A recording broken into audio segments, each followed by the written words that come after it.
And now we're live. So let me open that one. Oh. Not where it's a different one. I don't know why it would do that one and not the other one. So let me get let me drop a and now we're live. Here, So if you want to drop the link, in it's a different one. personal Discord message, I'll do that thing. Sorry, I will drop it into Discord. Let me drop a and now we're live. Here, So if you want to drop the link, in it's a different one. personal Discord message, I'll do that thing. Sorry, I will drop it into Discord. Let me drop a and now we're live. Here, if you want to drop the link, all right, I've dropped the link. in It's a different one. personal Discord message, I'll do that thing. Sorry, I will drop it. All right, so you got me? No. You got to go to a different link. Got mine. I'm not sure why you're on yours. Because I could be myself. All right, so let me. Is it on Facebook? Is it on YouTube? Yep. Where at? That's live. It is. I think so. Yay! Yeah. There you guys are. All right. So. Hello. All right. Now let's start this right. Let's get some music on this thing. I haven't dropped the link yet. All right, go ahead and drop a link. All right. When we get a few people in, we'll.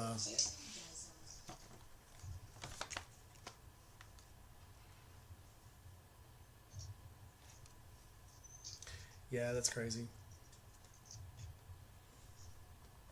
Wasn't for all this cool action, what would we have? Okay, people are starting to show up. Yes, they're filtering in. All right, we're going to let a few more people get in. Well, that was fun. Whoopsies!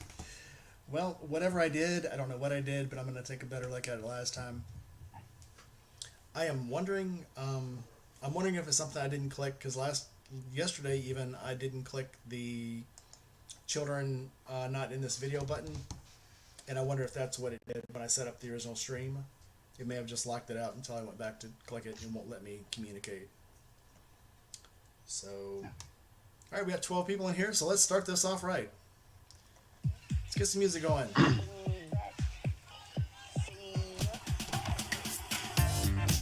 Hey everybody, welcome to Rainy Nights.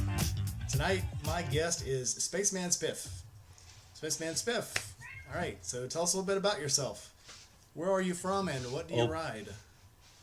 Oh boy. So, right now I'm living in Tampa, Florida, originally from New Jersey, and I ride a 2009 Dyna Lowrider S, or not S. Sorry, a Dyna Lowrider. Right on. How long have you been riding? Coming up on 6 years now. I got my license when I was 23, and haven't looked back since. Right on. So being in Florida, so it rains a lot down there. So would you consider yourself a fair weather rider or a rough rider? I'm a rough rider out of necessity. out of Florida. I mean, sort of. I don't like to drive. If it's raining before I ride, I'll probably say nah, screw it. But if it starts raining in the middle of a ride, don't really have a choice.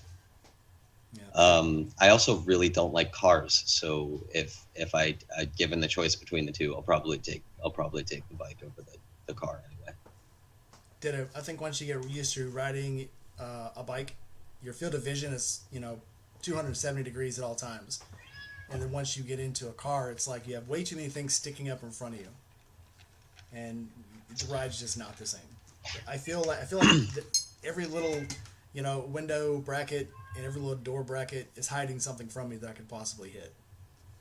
Oh, absolutely, absolutely. Just even the A pillars in your car annoy me. Like there's so much that gets hidden there, and I apologize for my cat being Cats, noisy. cats are part of life. She just wanted to be included. Cats and dogs. Oh, I get it. I get it. So, how did you get into motorcycles?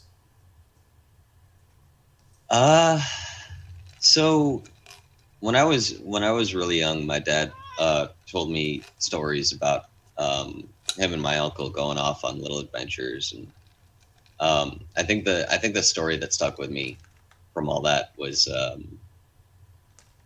my dad decided he wanted to go to Maine from Buffalo by way of Chicago on a little Honda 175 from the 80s. And I remember sitting. I remember just sitting as a kid, listening to this whole story and all the experiences that he had, and just, that's really cool. I want to do that. And if I had my druthers, I'd been riding as soon as I turned 17, 18, when you could get your license in New Jersey. But finances were not a thing then. So. So, how did you get from New Jersey to here? Well, to there. By way of every other state in the U.S. So the first time I left New Jersey, I was 19, and I decided to hop on a plane to Seattle. And I decided that New Jersey sucked, and I never wanted to come back. So I traveled around the country for a little while and came back to New York for about a year and a half. And I remember watching John Maxwell and like all the stuff that he did, and I'm like, that's cool. I want to know more about how things work. I want to learn how to wrench. Like I went to school for auto mechanics in high school, and then I got a bike and thought that cars were dumb and bikes are way better. And so I decided to go to school for motorcycle mechanics instead, and that's how I ended up in Orlando. And I haven't left since. So, was that 125? Was that your first bike, or was that your dad's bike? The 175 was my dad's first bike. My first bike was a bike I had no business being on. What was It was an LTD 700, a 1985 Kawasaki ZN 700 LTD, standard chassis with an inline 4 air cooled Ninja engine, basically, and shaft driven. So that was dumb. It would do 80 miles an hour in like second gear. Kawasaki 750 LTD was the first bike that I ever wrecked, and I wrecked it in a big way. Within 5 minutes of getting on it, I put it through a ditch, over a barbed wire fence, and landed in a cow pasture.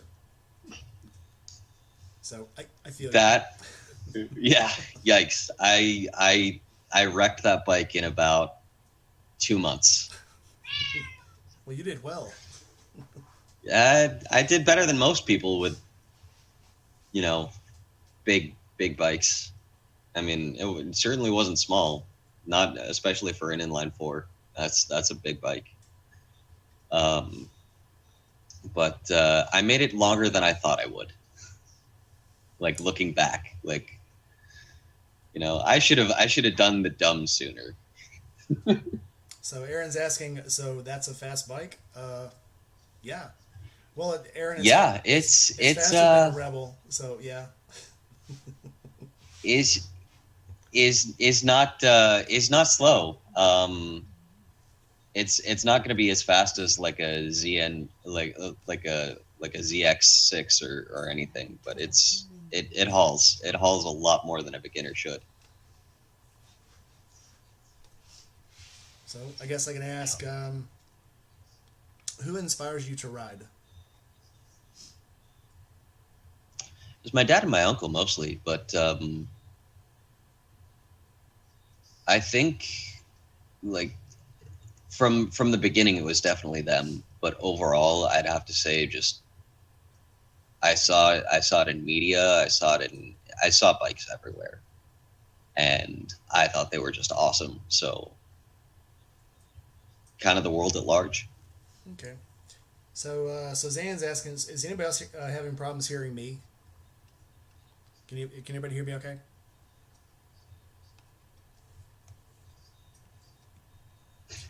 I can balance out, let's see. Let's see. I've got. Let's see. Can everybody hear me all right? All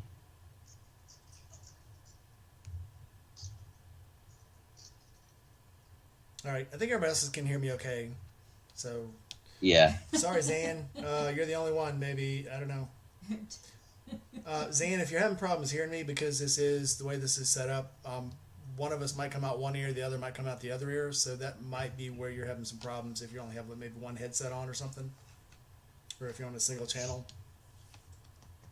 So, Say you're super soft. well, does anybody have any questions? As we're rolling along, go ahead and put your questions in here. I'm going to keep going with my questions, and Spiff we can come back to other questions. Sure. So I know you live down in Florida. You're with probably one of the most popular groups, motorcycle-wise, in America.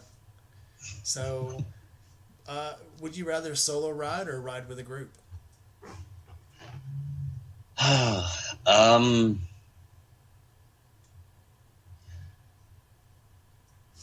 That's there's no easy answer to put that. It depends on a mood. I mean, most of the time I'm riding by myself anyway, so I prefer solo riding more often than not, just because I know me. I know what I'm gonna do. If I'm gonna screw something up, I know I'm gonna screw it up, and it's not gonna be because somebody else screwed it up. I've been in large group rides before, and they're exhilarating and absolutely terrifying all at the same time. It's great adrenaline rush, and I would do it once a year. But I prefer, out of the two, I would probably prefer solo riding the most. So if you were in a group ride, what's your perfect group size to go out with?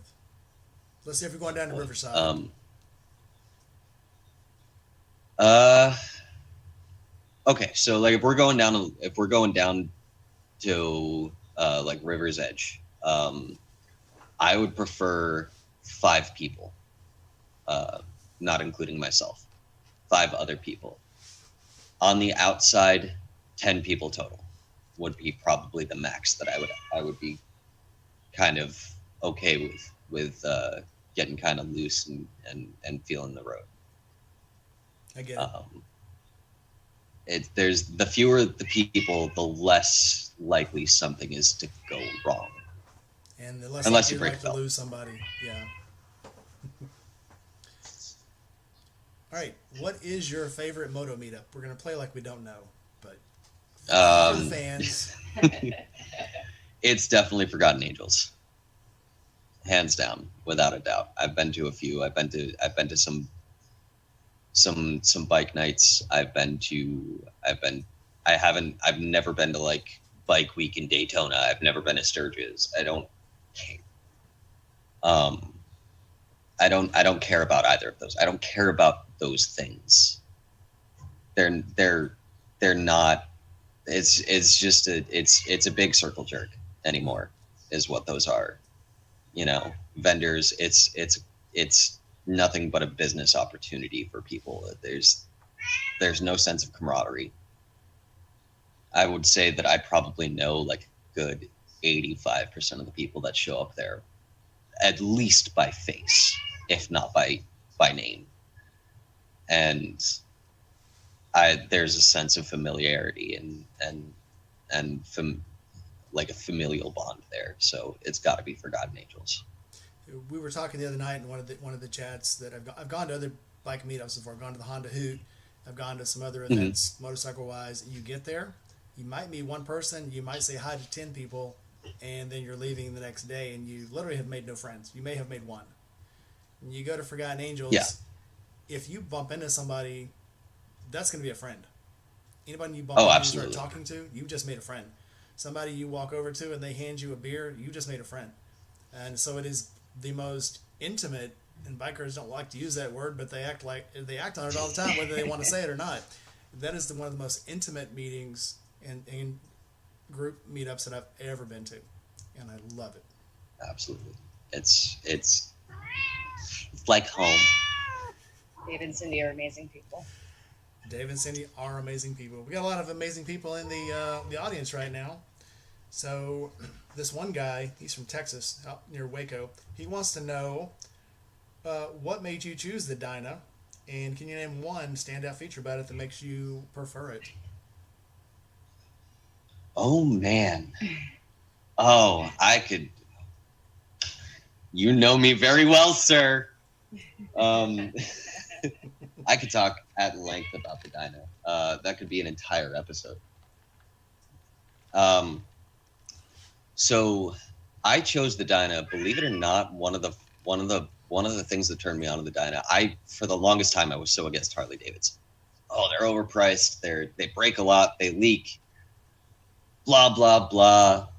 And I saw Blockhead riding his Lowrider S, his Dyna Lowrider S. I'm like, okay, that dash is kind of cool, right? I just wanted to know what bike it was, and I looked at it, and I don't know how to describe it. It's like looking at something and all of a sudden, like, you get tunnel vision. It's like falling in love. It's the easiest way I can put it. It's like falling in love. You never thought that you'd end up where you are. I saw that and then I started doing research. Okay, well, what about the Dyna? Why is the Dyna cool? And the Dyna is cool because Sons of Anarchy did some stuff, and that was cool, I guess. But the thing I like about the Dyna is that it's a giant Sportster. It's wider. I really like the Sportster on paper. But the problem that I have with Sportsters is that they are entirely too narrow and they are not a cruiser. Harley markets it as a cruiser these days, but it is not. It is supposed to be a track bike. It's the answer to the Bonneville. And so it's narrow, and when you take a narrow frame like that and you put it on a cruiser, it gets really weird and uncomfortable. It's like riding a broomstick. It's a hopper. Yeah, it's not meant to. It is. And so I started looking into it. It's looking at the design. First of all, the aesthetics are just. I love that. I love that it looks like the old 60s and 70s FXEs, you know, the old FXs, the shovel heads, but with an engine that doesn't suck.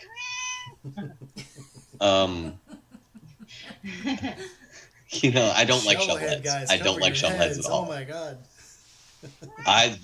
Shots fired. You can come at me all you want, and I will give you so many reasons. Yeah, I can see. I think shovelhead guys, and they exist.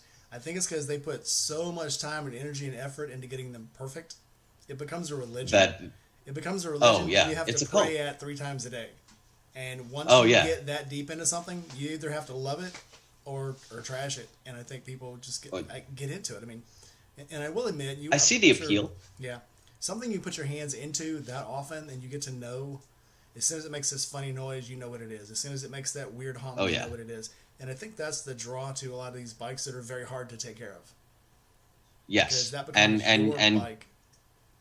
You learn it. Ready for this? I'm going to use that word again. You know it intimately. I like that word. That's a great word. I love that word. So, so Anthony Sky Limit would like to know what makes you ride by yourself. How can you just get out there all by yourself and ride? So the first thing I do is I put on my helmet. No.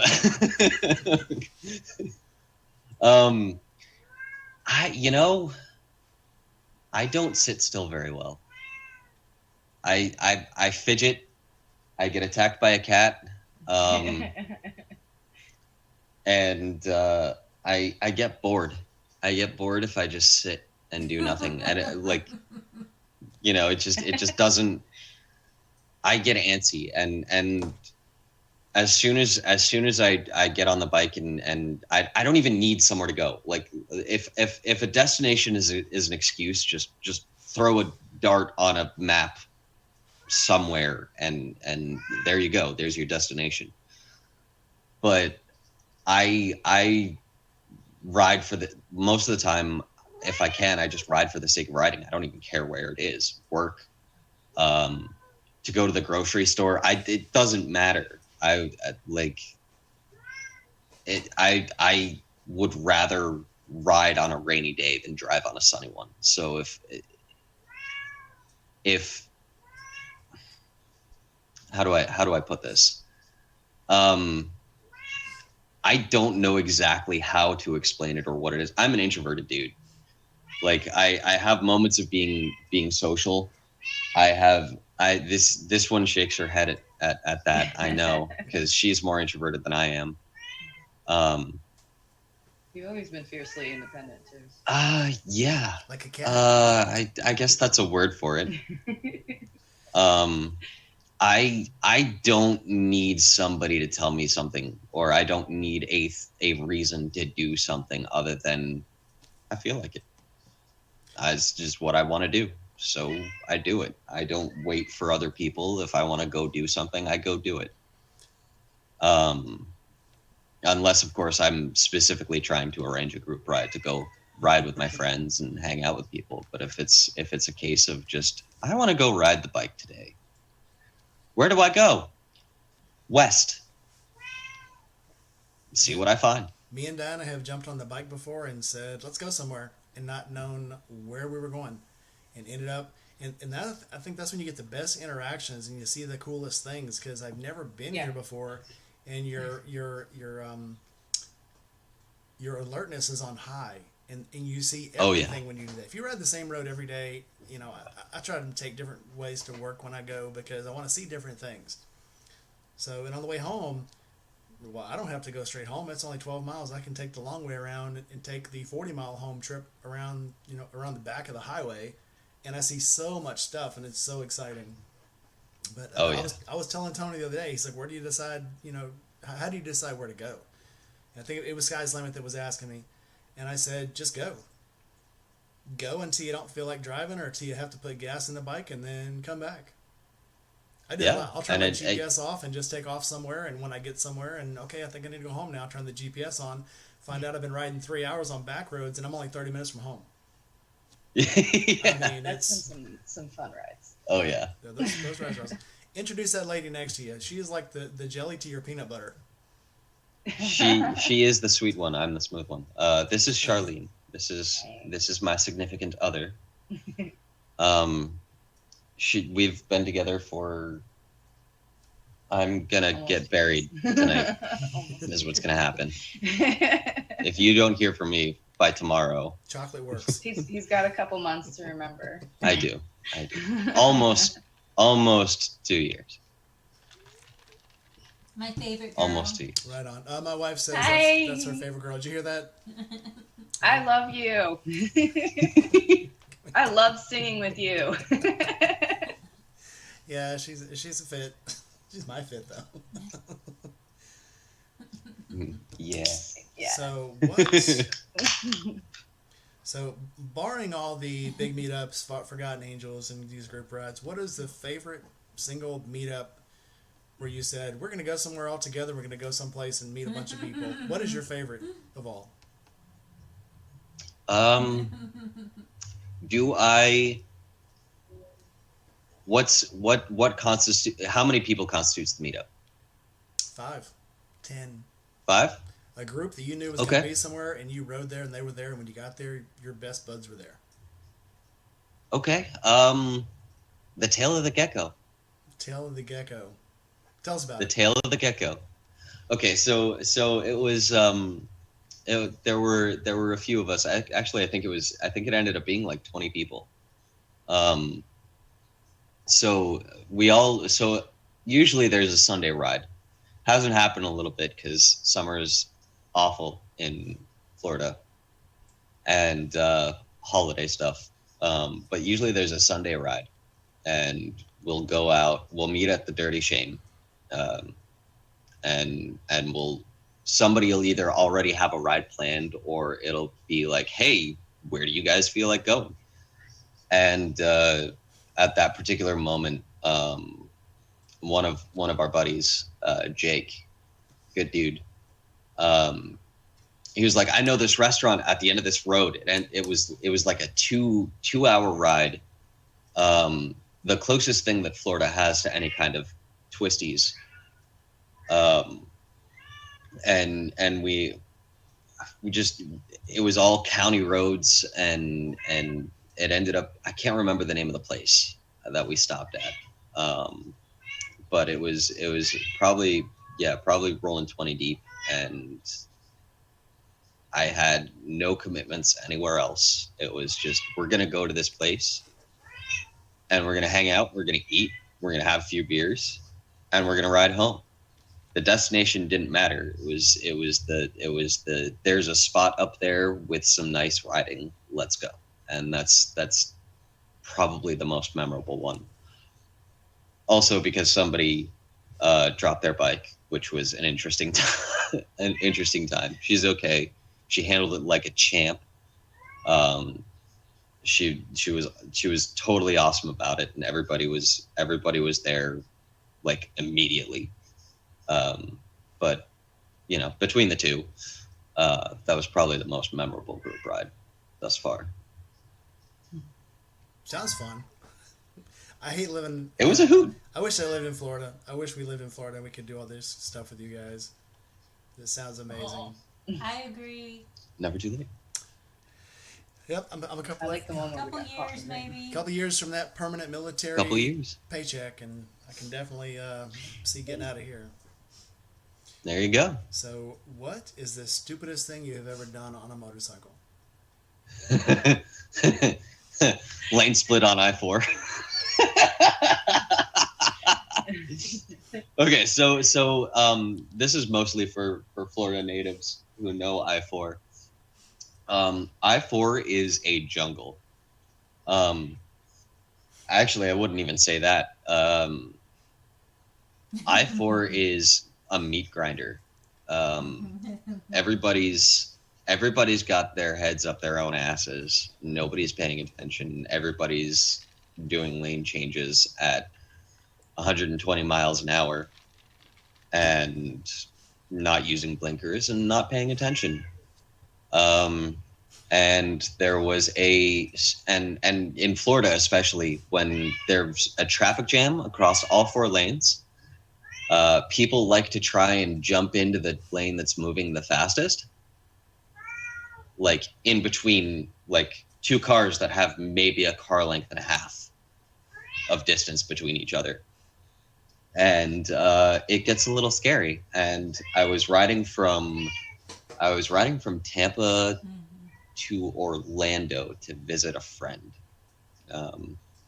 buddy Manny, and my cat, because in between school and then working at the ride factory, I was living in Brooksville, which is a weird time. So I was going from Tampa to Orlando, and for some reason, traffic decided to be a particular pain in the ass. So for the entire length of I-4 to Orlando, which is about 90 miles, it was just gridlocked. And like everybody was moving at about 5 miles an hour at the fastest. And so I decided that I didn't want to wait in traffic anymore because my right leg was starting to burn and my engine was in danger of overheating because it's air cooled, which is a great time. So I decided to lane split for about 40 miles between exit. Oh God, I want to say between exit 30 to exit 70 something or other. Was just nothing but lane splitting between cars for about 45 miles. That was probably the stupidest thing I've ever done on a bike. But probably at that time, probably the smartest. Especially when there's when there's crazy drivers around. It is not legal to split in Tennessee or Mississippi, but it's not illegal either. And sometimes you just got to make that choice to get out of other people's way. Shoot. Oh yeah. Most of the, believe it or not, I've only ever been pulled over on a bike once, and that's because I let them. I totally could have gotten away with it, but I ended up running a stop sign that I couldn't see. I've done some dumb stuff in front of cops and never been pulled over. I mean, I've been booking it. I've been riding aggressively, weaving through traffic. Nothing. Not a thing. So lane splitting, whether it's legal or not, I'm going to do it. Sometimes you got to make the smart choice. The smart choice for yourself. Absolutely. I am what you call a rational anarchist. So on the heels of that, what is the scariest moment you've ever had on a bike? Getting hit. Oh man, that actually sucked. I was actually going to deposit some money in my bank account so I could go buy a tire to replace on my bike when I was getting hit. When I got hit, it was New York, just a little bit about 45 minutes north of the Bronx, a place called Verplanck, really small peninsula in the Hudson Bay. And I ended up getting hit by a guy who was turning left and couldn't see me.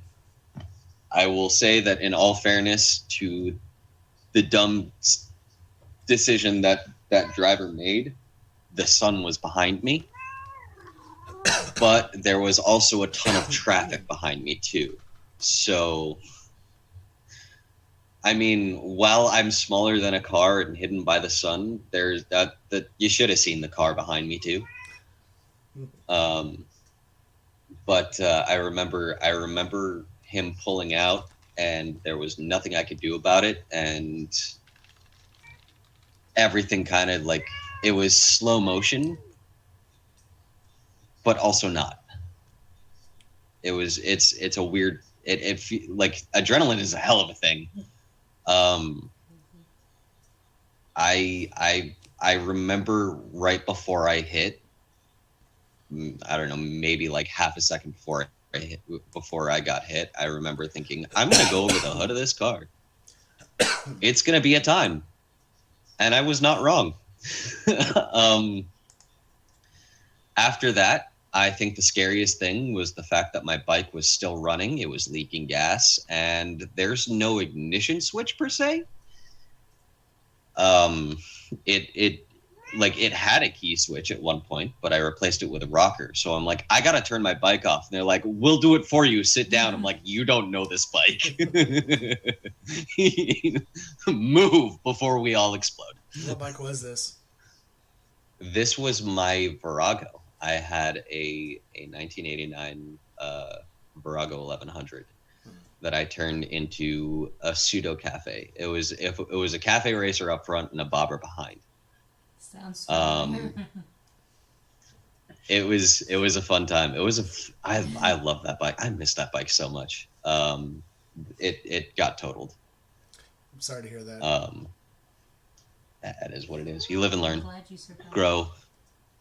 So Thank tell, you. Me too. I So am I. So for Christopher, yes, I will let you ride the K16 anytime you want to. I offered everyone to ride that bike at the camp out. Nobody wanted to ride it. It is. I tell everybody that bike only weighs 900 pounds when it's not moving. As soon as it's going about 5 miles an hour, it feels like it only weighs about 300. Unlike my Sportster. I don't like BMWs, man. God, I love that bike so much. I This is my favorite one. you know, fair. They feel weird. It's like shovel They heads. they they feel strange. I'm like a cat when it comes to bikes. Everything's cool over there. You know, I love have what my you love. preferences. Yeah, I get so much shit for this Absolutely. bike. So I've got two of probably the most I won't say hated, but most judged bikes. So I've got the Sportster, and then I've got the BMW. So it's like, and you can't get, they're polar opposites. You know, Harley Sportster, Oh, yeah. this BMW bagger with the trunk and heated grips and heated seats and electric window. And, you know, it's got everything. And then the Sportster. Electric window.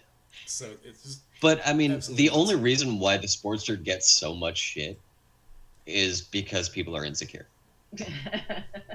yeah. That Sportster off the line will kick any other Harley's ass, and they don't like it. Like, That's why it gets so much shit. I can't remember who made the video asking about if a Sportster is a girl bike, and they're like, yeah, it's a girl bike, but I ride a Dyna Wide Glide. It's also a girl bike because I ride it, and I also have a KLR 650, and it's a girl bike because I ride it, and they just keep going on, and then they go. I to know the whole video group. you're talking about. I can't remember who it was.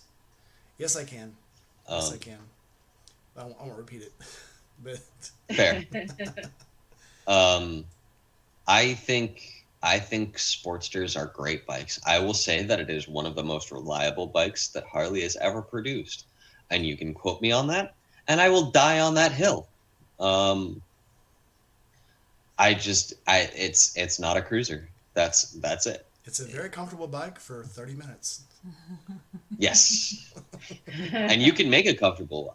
There are plenty of people who have done iron butts on Sportsters. There are plenty of people who've ridden cross country on Sportsters. You Go ahead. keep living your best life, man. Good on you, because I'm Do not. your due, buddy. Yeah, I think everybody that has a Sportster that said they've done a long distance on it, it's because they changed the seat and they changed the suspension. That's fine. Yeah. I mean, have to. like, do what you got to do. I've changed the seat on on my my third Dyna seat. like 17 times. Yeah, I'm on the third seat on the Sportster, and it's still the last one Viking sent me, and it's actually comfortable, but it's just very small. So it's a very padded, yummy seat, but then all of a sudden it's only like barely wider than your butt. So it's like, Yeah. now it's not comfortable. So still working on that. That's fair. No, I think anybody that rides a Sportster cross country, like, I don't know why people give Sportsters such shit. Those people are tough as nails. As long as you keep it under 70, it rides pretty well. I'm going to give it shit, the 30-minute rule, but I went to ride it somewhere, and I rode it all over the place. And then once I got it out on the highway, it lasted about an hour. About an hour into the trip going down to Louisiana, it was like, okay, this is enough. Because I was trying to get it 80 miles an hour. It doesn't like being at 80 miles an hour. It likes being at about 65. Unless you have a 1200. Yeah, it's a 1200, but it does not like going Oh. over 70 miles an hour. 70, it's perfect. As soon as you start getting out of that, harmonic resonance, give it up. Mm-hmm. It's done. What year's your Sportster? 21. Oh. Okay, I was gonna say, is it the rubber mounted or the not rubber mounted? It's rubber mounted. It's It rubber just- mounted. Yes, it does not like going that fast. Well, let's get back to you. Let's not make this about me. Let's make it about you. Oh, So, oh boy. what has been your favorite part of riding?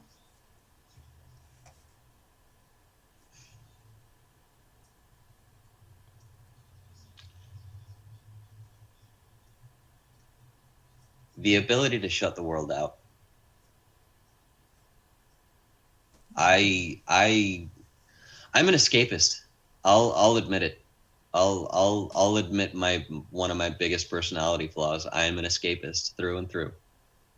I love the ability to give people the excuse, sorry, couldn't take your call. I was on the bike. I don't do that. I don't text and ride, guys. Sorry about it. You know, I love the ability to forget that things exist outside my purview. And I say that, and it sounds selfish, and it is, but I don't mean it in the way of I can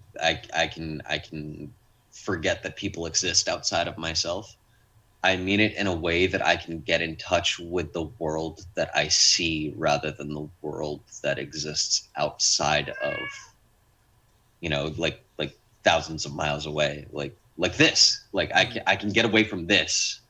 you know, like this is awesome. I'm glad we get the chance to talk, but sometimes there needs to be that hard reset and that tribal 150 people, that are closest to you. And getting out on the bike is a way for me to just not have to technology for a little while, not have to do anything that I don't want to do because somebody says that I need to adult. I can say, screw you, I'm not adulting. I'm going to be a kid. Mm-hmm. I'm going to go ride my bike. And I've used that as a excuse before not to answer my boss's phone calls when I was leaving work. I was on the bike. Sorry. Yeah, I've got a Bluetooth headset, but I'm sorry, man. I'm on the bike. I don't talk while I'm on the bike. Just music. Sorry. Brian.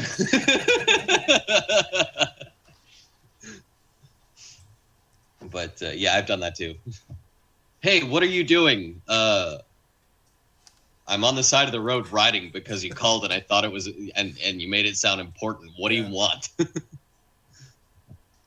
But yeah. Now, flip side of that, what's the most frustrating part of riding? Everything else. Traffic is a big one. The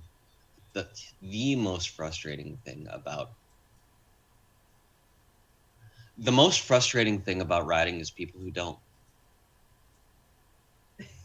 And like I don't mean that, like I'm trying not to be elitist or sound elitist rather. Like I don't think that everyone has to ride in order to be an equal or anything. Like, do your own thing. But the most frustrating thing about riding is people who don't ride or used to ride or like try to get those 15 seconds of cool. I'm like, dude, this isn't my identity. Maybe about 75% of it, but like there's other things, or like people like, well, people will make assumptions or it's just there's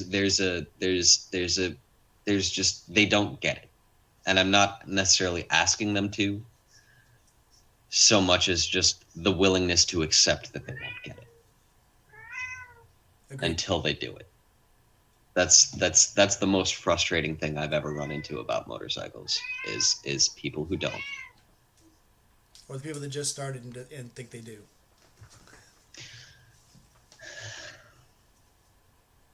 Yes. Congratulations on learning the alphabet, buddy. Let's make a sentence. Yep. I made so I didn't mean to piss the guy off, but I asked the guy what he had done to his bike, and he goes, "Oh, stage 2." I said, "Oh, what part?" "Well, stage 2." "What of stage 2 did you do?" "Well, I got a stage 2 put on it." Cool. Don't like which talk one? To me anymore. We're done. Yeah. Like, did you do the 545 cam? Did you do the 424 cam? Like, what did you do? I think sometimes guys, I don't know. People like to feel like they're fitting in. I won't say that's just they're important because they want to fit in. They want to talk your language. Almost, I'll probably equate that to going down to Mexico and trying to speak Spanish. Good on you for trying, and I'll encourage you while I can. But let's take it. If you're not that good at it, let's take it back to English. Sorry, bud. Yeah. If you would only know about 5 words, yeah. Don't tell me that you speak Spanish. Yeah. Absolute point. So next question. If you could go out right now and it was broad daylight, it was 8 o'clock in the morning, where would you go if you could go anywhere you wanted to go? And you didn't have to be back until tomorrow. or the next day?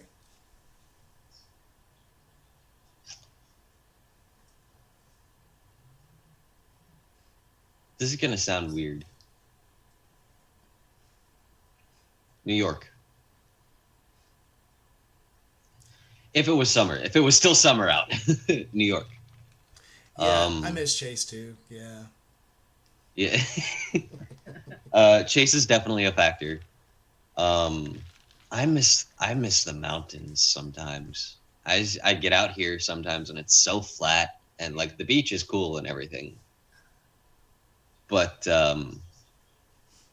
I miss the mountains sometimes. Those curvy roads and the changes in altitude. Everything feels different. Riding is different when you actually have to apply skill all the time, and it's tiring. And I like being tired after a good ride. If I could go anywhere and not have to be back for a couple, even if it was just to go there and come right back, New York. Ride all the way up the Appalachian Mountains and back down. I've seen a lot of people ride those and thought, oh, that's New York. I've actually, the first, I've gone into Connecticut, gone into Rhode Island, but I want to go further. I want to actually get up in, the Eagle's Nest and go up, where they have the Babes Ride Out. And I want to go to those places because that looks just absolutely cool. It's the parts of the world you haven't seen that would change your mind about New York, New York State. Oh yeah, I spent half of my childhood in a little town in New York called Faulkner, and it's up by Chautauqua Lake, about maybe 5 hours from Toronto. I was almost Canadian, but it's different up there when you get outside of the mountains in upstate New York. There's woods in that direction, and in this direction there's just rolling green fields, and then you've got mountains straight ahead, and you've got 3 different types of terrain to choose from at any given time, and it could all change in a matter of miles.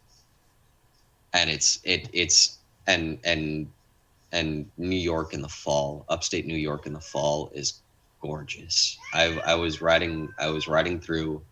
I just picked a day to just leave for a bit, get out of the house, go somewhere. Hey, there's a Harley dealership. At least it's something.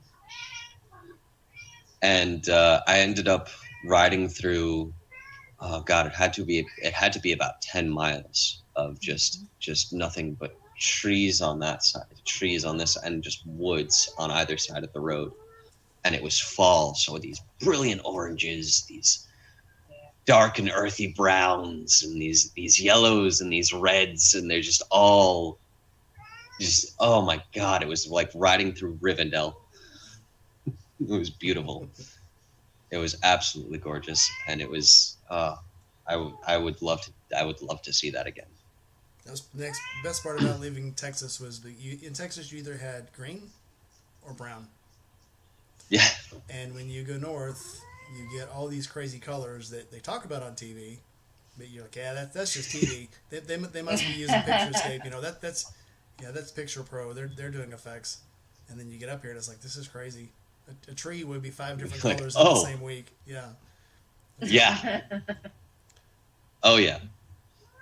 So, have you inspired anyone to ride or wrench on their own bike? Doc, I'm looking at you, buddy. I've certainly tried. I always try to spread the good word. Every new rider I talk to, I always try to tell them, hey, try your own oil change. Because an oil change is easy, if you know what a bolt looks like, and if you don't, that's okay. You can ask questions, but I always try to encourage somebody to figure out the right questions to ask at the very least. Every single rider I come across is like, yeah, cool. Do you know how to do that? No? Awesome. You do it this way. You know, it's just it. Every single rider I meet, I always try to like impart the drive to know your bike intimately. Um, every person on the road or any person that I meet that brings up like the Dyna as a conversation piece even is like, cool. Have you thought about riding? I feel like I'm a Jehovah's Witness of the motorcycle world, man. I get it. I think once you get the fever yourself, you want to share it with other people. It's a cult, dude. It's a cult. I love it. Absolutely is. So, tell me something that someone might not know about you, not about motorcycles. I love sailboats. I that is the only other that if I had to pick one thing that I'm passionate about and like damn all the others and besides motorcycles, it has to be sailing. I love sailboats. I used to design them in school. I wanted to build them. I wanted to be a shipwright. Wow. At one point in time I wanted to be a shipwright. I love all things nautical. It's the tradition. I could probably name every single part of a boat, if you give me enough time. That is, I did not know I that love about them. you. I know you had the anchor, and then your logo is an anchor. I did not know you were that into boats. When you came up with the song. I learned how to sail when I was 11 years old. That is awesome. Hey, I did not know that about you. Thanks for sharing it. Sure. So Anthony wants to know if you had to set what kind of money limit do you put on taking off and going for a ride to go somewhere for a trip? That depends on the distance. Let's say if it was a 36-hour ride. It was a 36-hour ride. A 36-hour ride. 36 hours of saddle time, not in between. So it sounds like you're leaving on a Saturday morning, you're going to be gone and don't have to be back until Sunday night.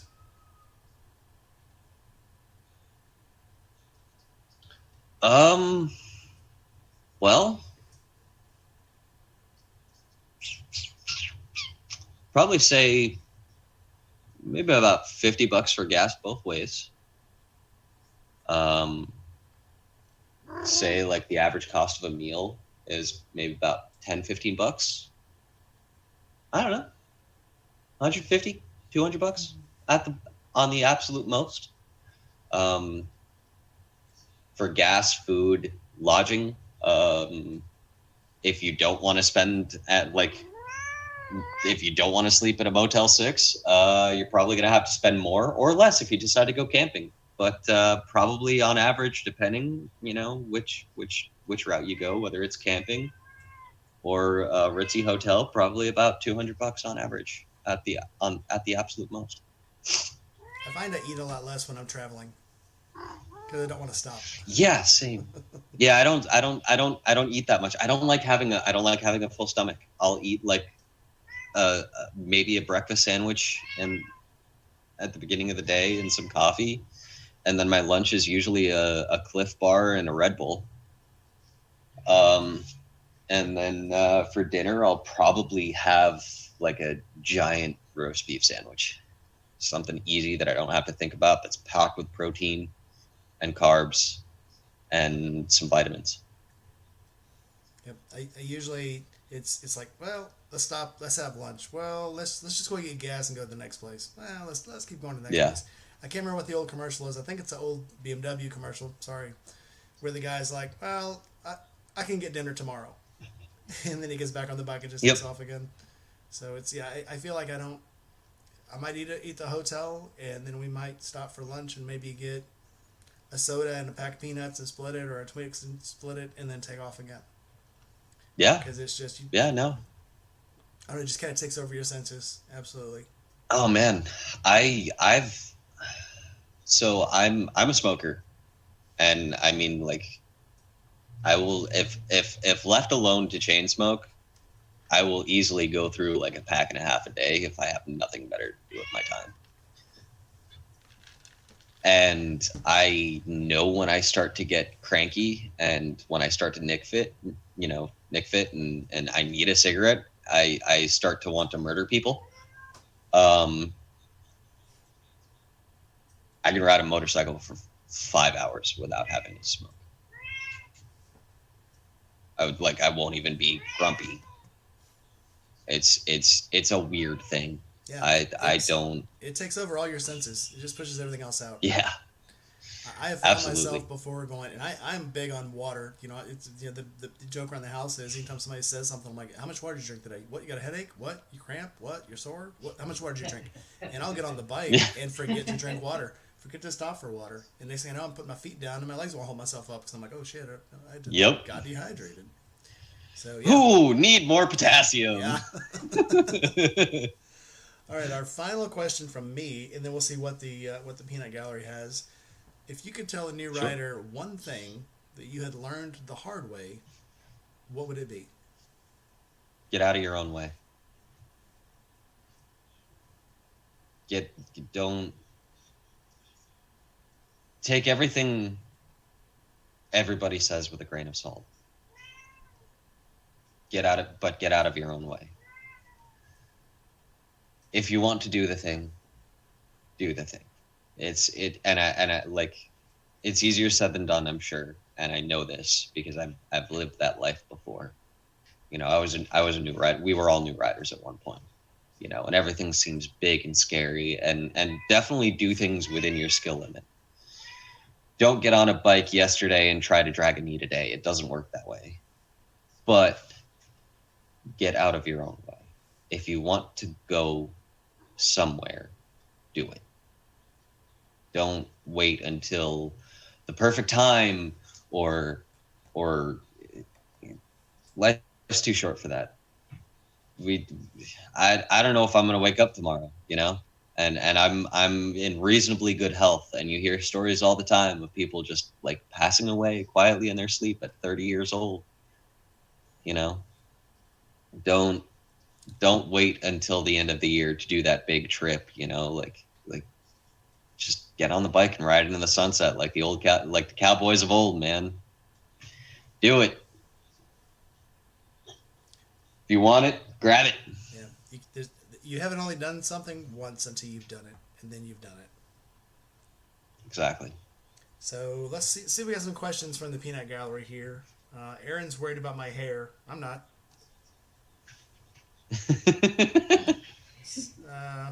What else we got? What questions do we have? Let's see. Coder had to leave. I think Parker's on the way Aw. out. Goodbye, everybody. Bleak's still here. What questions do we got?